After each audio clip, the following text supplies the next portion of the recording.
গ্রীষ্ম বর্ষা বিনীতি ভরসা। হ্যাঁ, বিনীত শপিং সিটি। নমস্কার, আপনারা দেখছেন হুগলি আপডেট। আপনাদের সঙ্গে আমি উষা। আসছে খবরে, চাকরিহারা আন্দোলনকারী শিক্ষক মগরায় আটক পুলিশের হাতে, এলাকায় চাঞ্চল্য। সুমন বিশ্বাসের বাড়িতে পুলিশ, শিক্ষককে না পেয়ে ফিরল।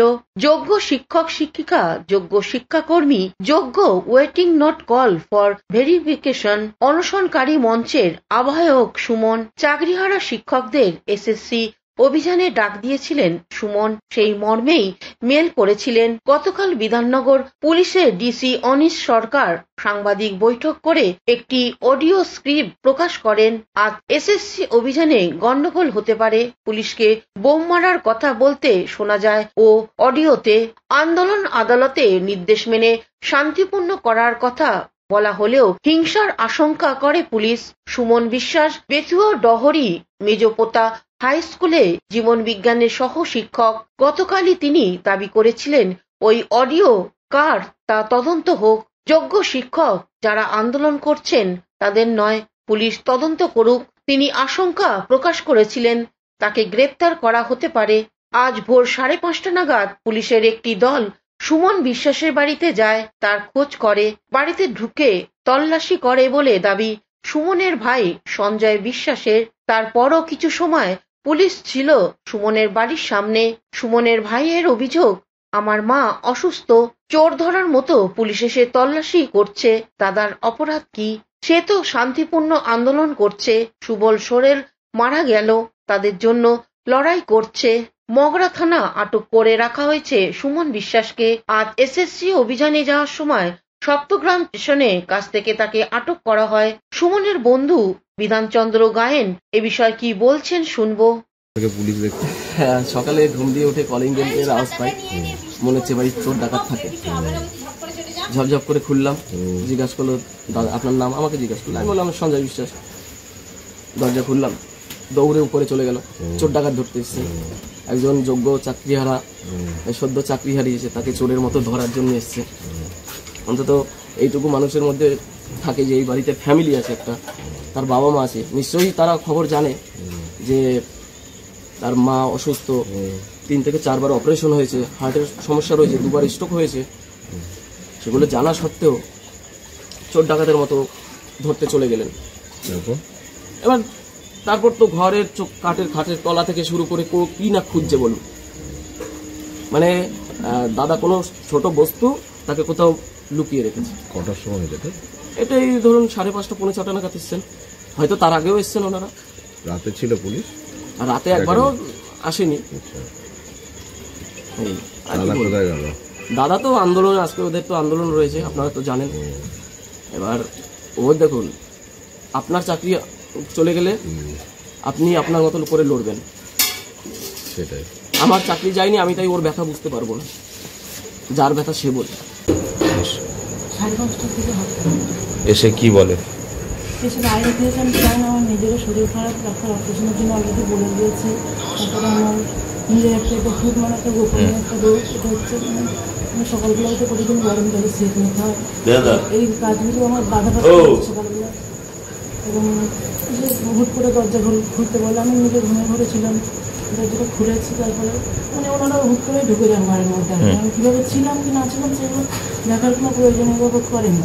মানে আমি কীভাবে ছিলাম, আমি নিজেও শরীর খারাপ, আমার সেঁক নিতে হয় গরম জলে, না ওরকম মলম মাথার থাকে সাথে। আমি সেভাবে কিছু নাই, নিজের ঘরের মানুষকে কীভাবে কি ড্রেসে আছে আসছে।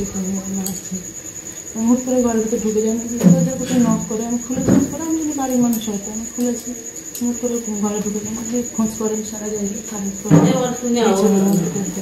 আলমারিতে জীবনটা খোলা করে দেখবেন নেই, জিজ্ঞাসা করে আমাকে যে কোথায় গিয়েছি। আমি তো জানি না, ঠিক এরকম রাতে 9টা নাগাদ ভাত খেয়ে বেরিয়েছিল। আজকে তো আশঙ্কা করেছিল, ডার্বি ম্যাচটাকে বাতিল করে দিল। তা আজ পর্যন্ত তার তদন্ত হয়েছে? আপনারা তো মিডিয়া পার্সন, আপনারা তো জানেন।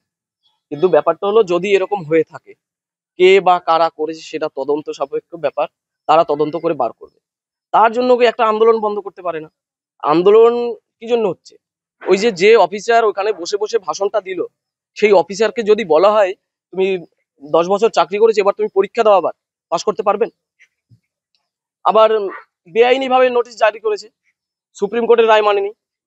সুপ্রিম কোর্টের রায় মেনে যদি করতো তাহলে সবাই রাজি ছিল, কিন্তু তাহলে এতদিন এত জল গড়াতো না। একটা 10 বছর চাকরি করার পর একটা মানুষ তার যদি পেটে লাথি মারে, সে তো আন্দোলন করবেই। আর এরকম যারা বলেছে, কে বা কারা বলেছে সেটা পুলিশ তদন্ত করে বের করুক, সেটা পুলিশের ব্যাপার। কিন্তু এর সঙ্গে দাদার কোনো যোগাযোগ নেই, সেটা ডিসি নট যে প্রেস বাইট করেছে সেও বলেছে যে সুমন বিশ্বাস একটা আমাদের মেল করেছে আন্দোলন করার জন্য, আমরা এই পেয়েছি। ভাই তুমি আগে অ্যারেস্ট করো, তাদের অ্যারেস্ট করে বলো আমরা এদের অ্যারেস্ট করেছি, এর এই কথাগুলো বলেছে। এত দেরি হচ্ছে কেন? আর রাতভর পুলিশ পাঠিয়ে দিচ্ছ বাড়িতে, চোরের মতো চোর ধরতে এসছে মনে হচ্ছে একটা শিক্ষক, চাকরিহারা শিক্ষকের বাড়িতে। উনি যে সন্দেহ। হুগলি থেকে পানুপালের সঙ্গে চন্দ্রনাথ দত্তের রিপোর্ট, হুগলি আপডেট। বর্ধমানে মেমারি জিটি রোড লাগোয়া দোকানে বারবার চুরি, এলাকার মানুষ আতঙ্কে ভুগছেন।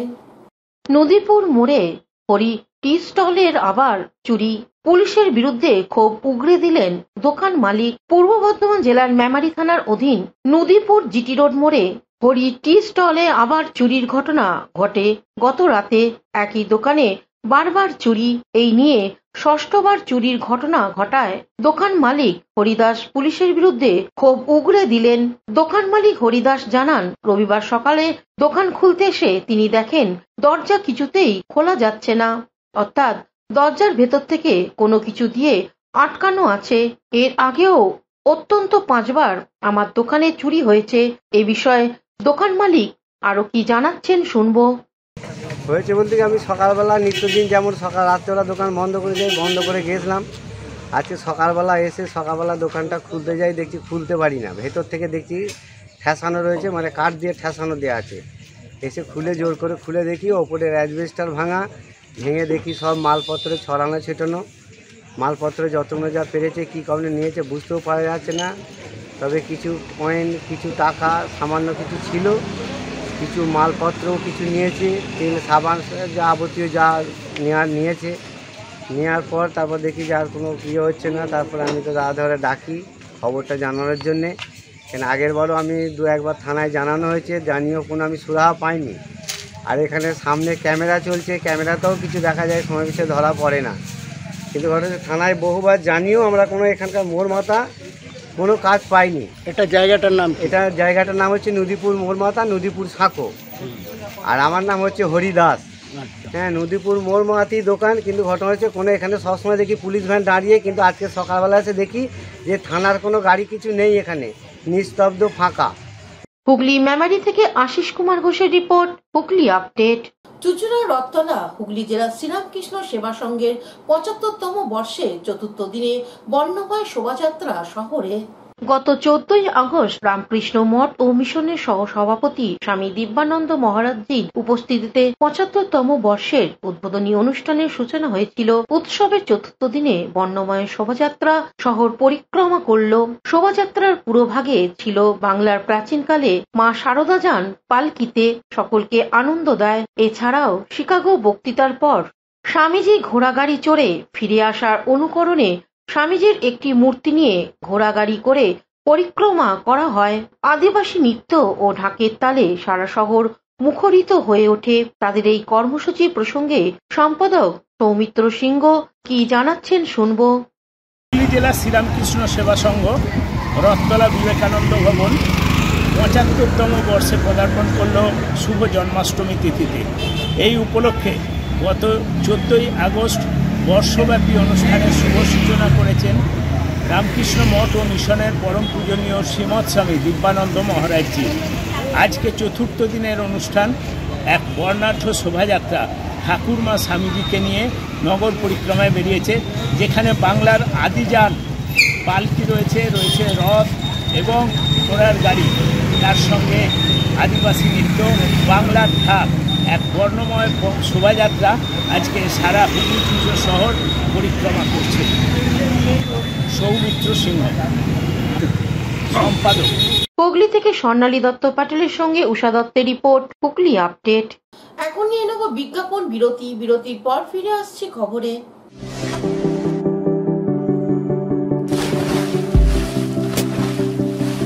fasten your seatbelts as you take a tour around your marine wonderland.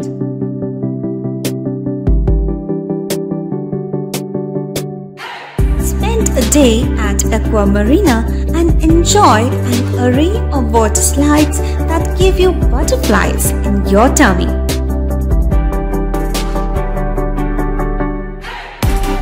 Aqua Marina is a holistic weekend destination for friends, family and couples and offers magic to soothe your body, mind and soul.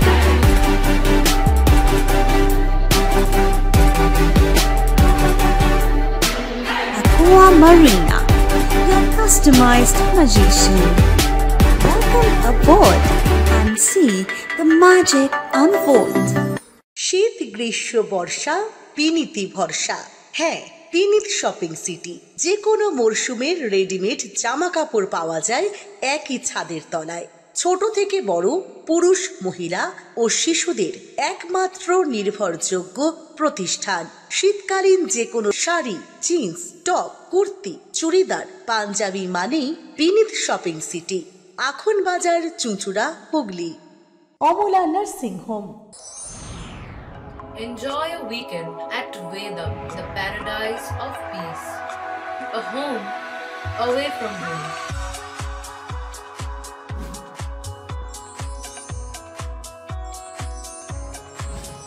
See yourself resonating with the nature. Vedam welcomes you to create your best memories. বিরতির পর ফিরে এলাম খবরে। মেদিনীপুরের দানিকোলা মাতঙ্গিনী পুজো কমিটির budget 10 লক্ষ টাকা হয়ে গেল খুঁটি পুজো। 10 লক্ষ টাকার বাজেট থাকছে টিম রাজভবন। এমনই নজরকাড়া উপহার দিতে চলেছে পশ্চিম মেদিনীপুর তথা দাসপুরের বিগ বাজেটের কয়েকটি দুর্গাপুজোর মধ্যে এই পুজো কমিটি। জন্মাষ্টমীর পূর্ণ লগ্নে সেই পুজোর খুঁটি পুজো ও মাটি তোলা হলো সাড়ম্বরে পশ্চিম মেদিনীপুর জেলার দাসপুর 2 নম্বর ব্লকে সীতাপুরে। এই এলাকার রায়পাড়া সার্বজনীন দুর্গোৎসব কমিটির পরিচালনায় আয়োজিত হতে চলেছে দ্বিতীয়তম বছরের দুর্গা উৎসব। সম্পাদক শুভজিৎ বেরা জানান, চতুর্থীর থেকেই পুজো মণ্ডপ খুলে দেওয়া হবে দর্শনার্থীদের জন্য। কারণ নজর করার থিম আমরা এবারে উপহার দিতে চলেছি দর্শনার্থীদের। 23 মানে 3 বছর ক্লাবটা আমাদের গঠন হয়েছে। আচ্ছা, এখানে তো একটু বন্যা কবলিত এলাকা, এই মাঠে তো 1 মাস জল ছিল, মানে 5 দিন আগেও জল ছিল। তো এটা এই দুর্গাপূজায় কত টাকা বাজেট আপনাদের এবছর? 3 লাখ। এটা তো হিউজ বাজেট। টাকাটা মেয়েরা সবাই তো মহিলাই সদস্য এখানে, টাকা তাহলে কোথায় পান? আমরা লক্ষ্মী ভান্ডার থেকে মহিলারা থেকে চাঁদা দেয় 1000 টাকা করে, যে যেমন পারে সাহায্য মহিলারা দেয়। মহিলাদের থেকে মানে মহিলা উদ্যোগে হচ্ছে মহিলারাই টাকাটা দেয়। লক্ষ্মী ভান্ডার থেকে সরকারি কি অনুদান? না, সরকারি অনুদান কোনো আমরা পাইনি, তবে আমরা আশাবাদ দিয়েছি যে পাবো, এরকম একটা ব্যাপার আছে। আচ্ছা, পারমিশনের জন্য আমরা কত অ্যাপ্লাই করেছিলেন? হ্যাঁ, ইলেকট্রিক পারমিশন, ফায়ার পারমিশন পেয়েছি। এসডিও যে পারমিশন দেন দুর্গাপূজা, সেটা পেয়েছিলেন? হ্যাঁ, ওই তো ফায়ার পারমিশনটা তো এসডিও পারমিশন তাহলে পাননি? না। কৌশিক ঘোষের রিপোর্ট, হুগলি আপডেট। হুগলির বইচিতে ব্লু স্টার ক্লাবের উদ্যোগে রক্তদান শিবির। বইচি ব্লু স্টার ক্লাবের উদ্যোগে অনুষ্ঠিত হলো তাদের বার্ষিক 22তম রক্তদান শিবির। এই বছর চুঁচুড়া ইমামবাড়া সদর হাসপাতাল ও চন্দননগর মহকুমা হাসপাতালের সহযোগিতায় এই রক্তদান শিবির আয়োজিত হয়েছে। বানটিকা বইচি গ্রাম পঞ্চায়েতের মধ্যে বইচি ব্লু স্টারের এই রক্তদান শিবির এলাকার মানুষের কাছে একটা গুরুত্বপূর্ণ ভূমিকা পালন করে থাকে।